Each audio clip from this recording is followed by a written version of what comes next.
back with Colin, who's going to teach us some of the Wado. For the people who haven't seen our interview, Colin did a nice little in-depth interview into the Wado. So now Colin is just going to explain and get you to show us some of the, maybe some techniques or some applications or some ideas from the Wado itself, to give us a little piece of the... Yeah. Oh, brilliant. Colin, thanks a million. Okay, so first movement here is just it's a basic movement, right?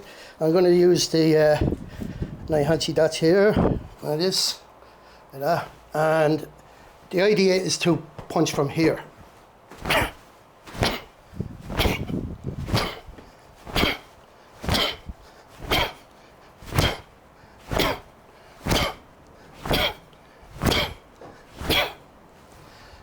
Now with that, you could do it with the downward block, soto-uke, uchi-uke, whichever you like. Now the thing is not to stand high, it's to let the weight drop. That's going to be important because when you deliver your technique, your weight's got to be on the technique for a fraction of a second, not all day. All right?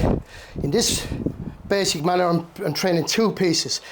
The tsuki, the punch, and the hikite, coming back, the pull back. But that's not the way we punch in real life application. This is just the exercise. So what I'm trying to do is synchronize the punching to the breathing, the deep breathing, exhaling on the punch, the body dropping, and all the muscles tightening in the lower part of the body. Not the upper part, the lower part. So that's the kind of what they call goju. It's hard soft. Okay, and that works with any of the movements there.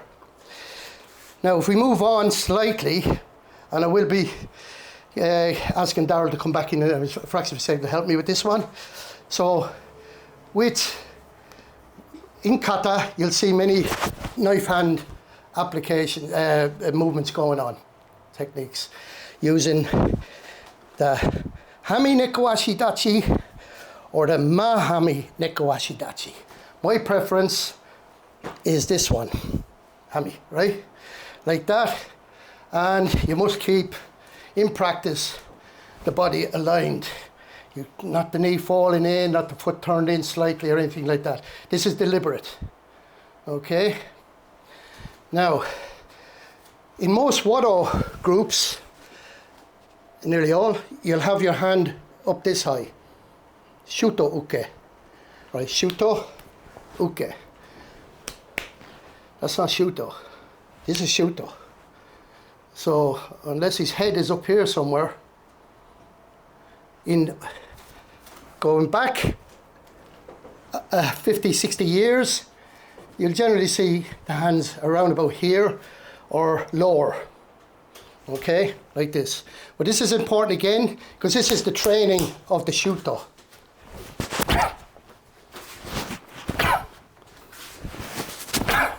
So the weight drops there, and my cover guard, usually like you grab somebody and you pull them into it, like this.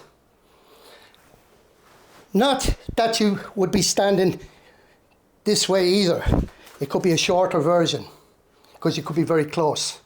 In which case, the shuto might not work at that distance, but this will, this part, okay? So it's coming across here. So from the front, it would look like this, like that. Okay, it's gonna, Derek, bring you under a second. Okay, for instance, and again I'm just going to break it down. If Daryl went to grab my throat and I went like this and I went like this. So you see I'm not in the long stance, but I did drop my weight as I did that, and I did hold on here like that. Okay, so again, like this, pushing it away. Right, so that comes about from the basic here, like that. So target it in line with your own neck, right from there. No good having it up here somewhere, unless the guy is that tall.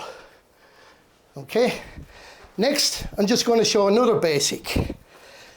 When I started karate, it was called step and punch, Junzuki, step and punch. There's a problem for me, is that from here, step, punch is good for beginners. As you become more advanced, it should be step on the punch, like this. So the full weight of the body is on the punch, like this.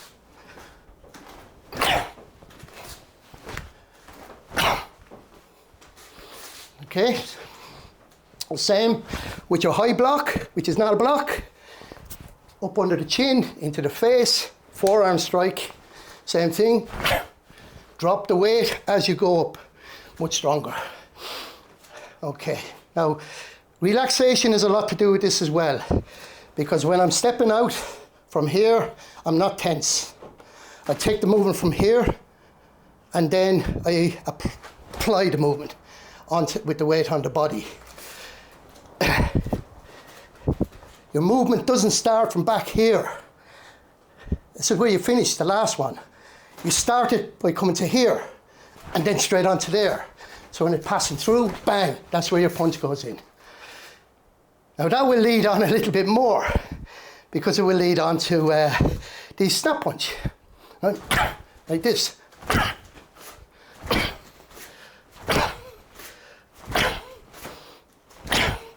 Then with a lean.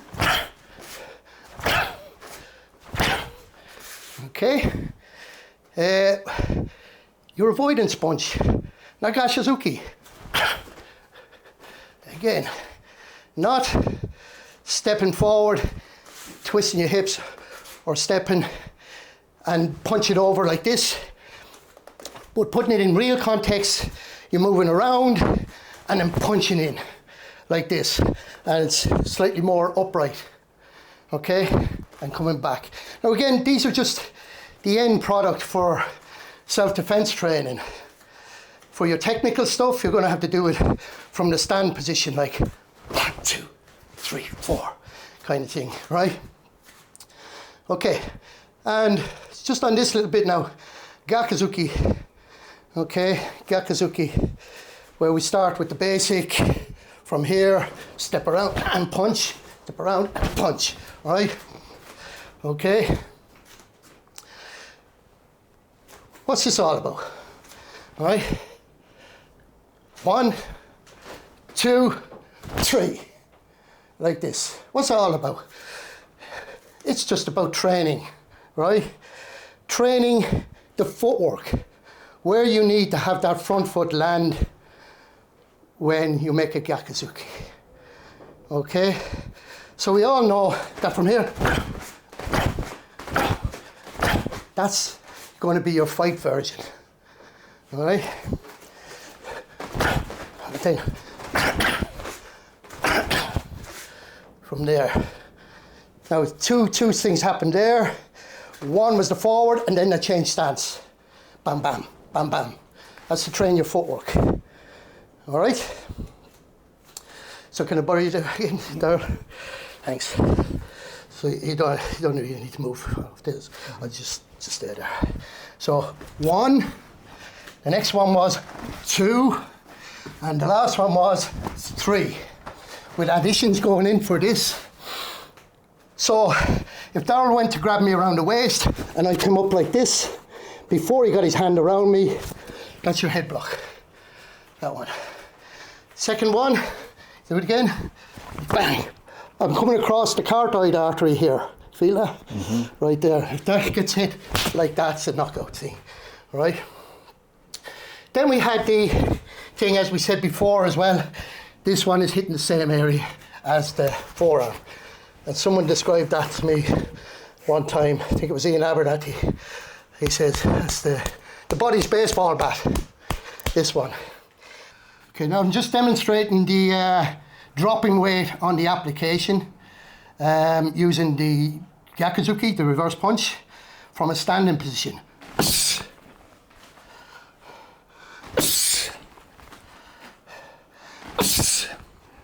You can hear that I'm breathing out quite heavily. That's because one of the things is the ki, the shout.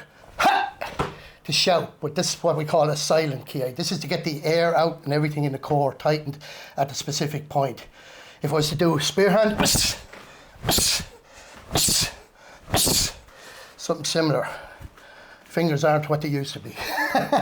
Okay, now if I was doing this then as an application of this one, it would go something like this. I'd be moving off to the side, getting out of the way, like that. So I wouldn't stay there and pull it back and stand here. I'd move on. So I'm in the Shizen Tai-Dachi, right? In a guard stance, and then now the step, now move away, like that, so you can get around to the back here. How's that feel? Can feel the power. You're getting some, yeah? Thank God for the right. power. Okay, now you can just do away with that now for a minute, right? Okay, now, so what we're going to do now is just show, say, some defensive practice. Again, this is from the basics. I'm not trying to teach any advanced karate here. It's just to show how easy it is to reach a level of proficiency by simple means, right? So normally, people, when they turn, just punch out there, they will do gedan barai, like this. Or they'll do it against a kick, right? Like that. We just use the punch, right? Like this. Now, the thing is, a good short range punch coming through the middle and deflect, right? Deflect. Again, deflect. Again, deflect. Now you do that quick.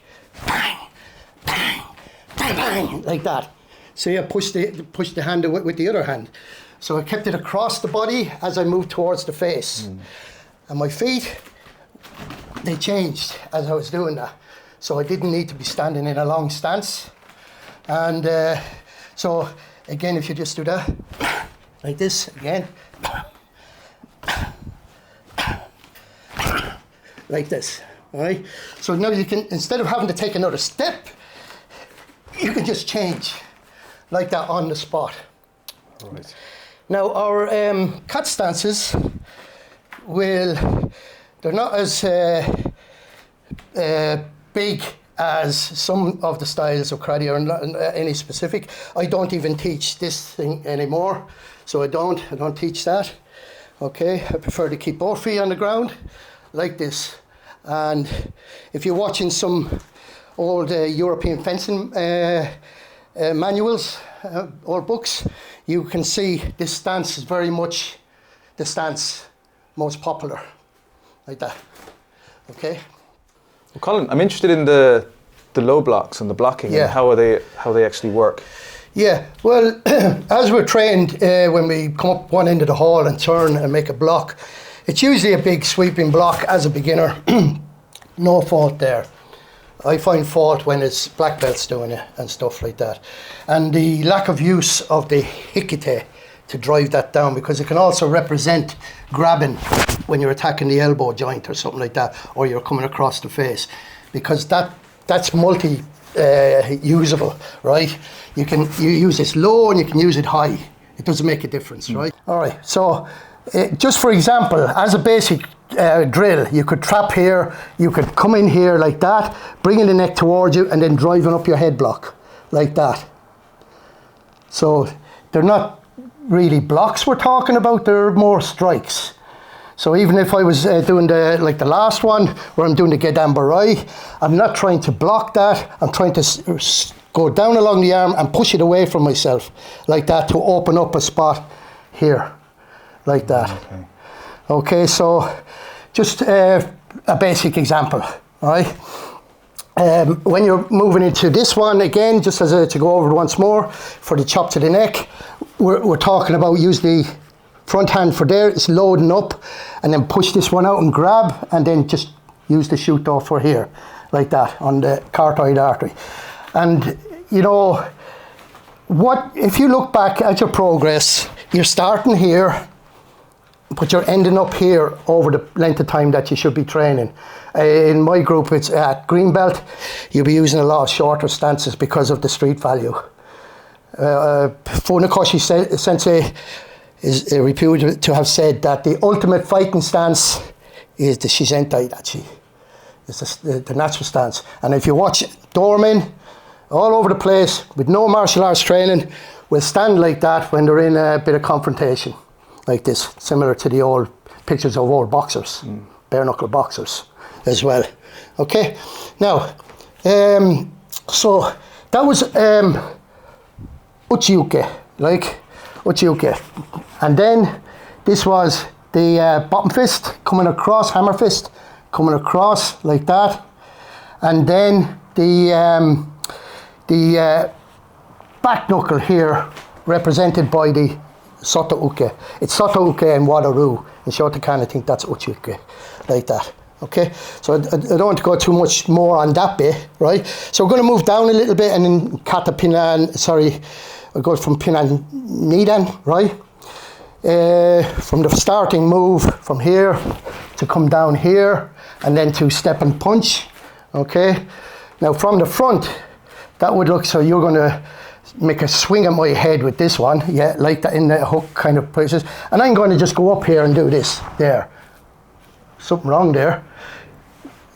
You know, I'm doing the kata the way I was taught to do it in the dojo, but it won't work that way. So if you do it again, and I come up and cover off here, like that, and then you bring up your other hand, and I smash down, and then I hit here, like that, all right?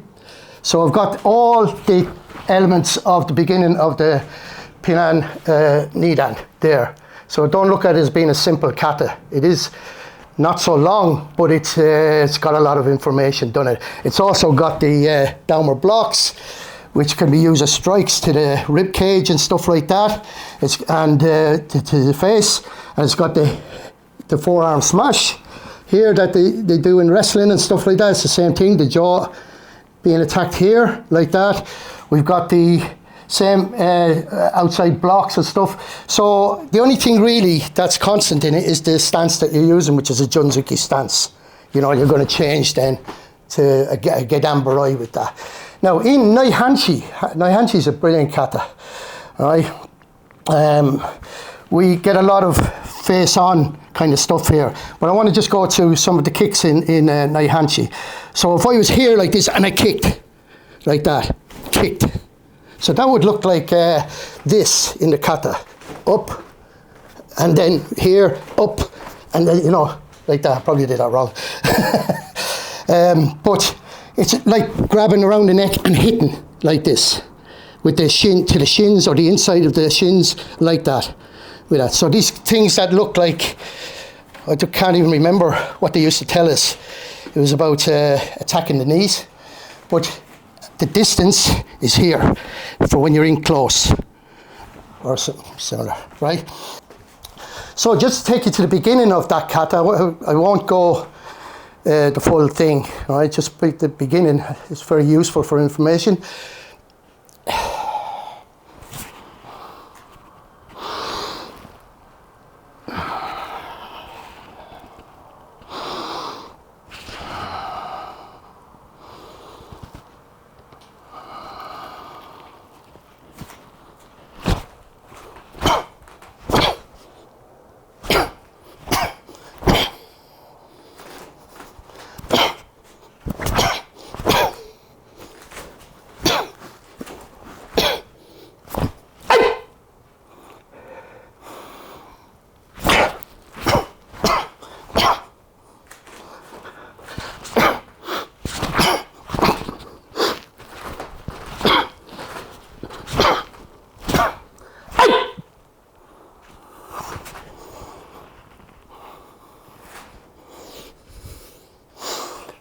So all the way through that, there are fighting sequences. Okay, so the first, again, would be throat jab, throat jab. Second would be eye gouge. Comes up, bending your thumbs, coming in. Second would be, if you go to grab, would be coming up like that and attacking the eyes like that. Okay, so you got three things going on there, right? Now, when I get to here, again, that's just, if you just come to me, bang, just stopping you. Now, if you were like me with door work, I would go, just come into me. It's the same thing. So it's teaching me how to transfer my weight to here and stop somebody, or to stop somebody completely by using the open hand. Okay? So I'm following through with the MP. So on this one, I'm following through with the MP, like this, like that on the next one. So there's 4. Okay, so it's 1, 2. Okay, so what's number 2? Right? It's down, like this. That's number 2. Now what I'm doing is cranking the next slide. You gotta be careful when you're doing this in actual practice. What I'm doing is, I'm pulling Daryl into me with his head, but I'm bending his head back this way slightly, right? I'm dropping my weight down. So do this very gently and you won't cause any problems, like that. Okay, that's another thing there. So if you haven't taught them, whatever you've taught of, they're all good. Okay, so now from there, and I move out to the side and then back in, back. So again, we've covered these ones where we've used the elbow, we've used the downward strike, like that, we've covered that, all right? And I think that's about it.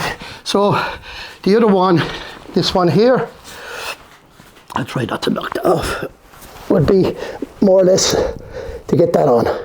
And then maybe use your foot to trip, like that. So again, it doesn't look like it. That would be called an augmented forearm support block, right? Okay, so, but what it is more likely a chokehold like that. And I think I've more or less come to the end of that, right? No, Colin, just some of the, we were talking off camera there about some of the kicks and the difference between competition and combat. Could you just run through something quickly for us so we can see the difference? Yeah, well, in the sport version first, say ashibarai. Ashibarai would be down low to the ankle or the back of the ankle, and you also got a version that hooks the foot forward as well. You can take it one step and sweep this way. It's not very painful, hence why it's in the competition. But as you see in Naihanchi Kata, when I was doing those few moves, this movement coming up here is the very thing. But in older days, it would have been used at the knee, which is a hell of a lot different because the weight is fully on the foot here and that can't really move. It's not being swept. You're making contact here or on the shin, and the full body weight's on that, and it's going to do some serious damage to the to here. Now, also, the kicks we're talking about now are going back to the kata, so they're self-defense type kicks. You can just stand straight now. Maybe with this foot a bit in front there. It's just again to give you an idea. And I'm going to kick on the outside here. So similar thing, kicking, just kicking straight like this, kicking like that onto the shin. So imagine you have your boot on or a shoe or anything like that. The first thing that's going to happen there is when I kick there, you're going to draw your back like that, and that's when I'm coming up, you know, or going down or whatever like that. So either way is your concern, your brain is focused totally on that area, it's forgotten about me. And it's shock and awe, right? So that would be the sports version, or getting behind with like that, just to sweep the foot over while you make a Gakazuki or a Oitsuki. And the other one, the most dangerous one, would be here on the knee, sideways in, or halfway down the shin bone. Can you do it to the front? Yeah, you can do it to the front. You've got a, if you're in your boots, you've got a sole, fairly tough sole there to hit with, you know. But the front kick anyway would be a quick snap kick to the shin.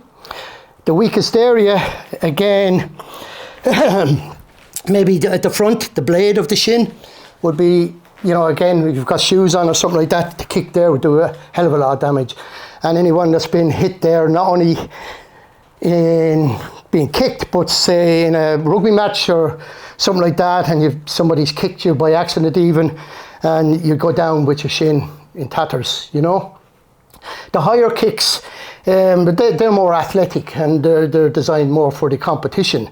But the original kind of combat kick and what are still some of the older masters, like Shomitsu Sensei, I remember his kick, roundhouse kick. Someone said that's not a roundhouse kick. It was a roundhouse kick, but it's close. It's more close quarters.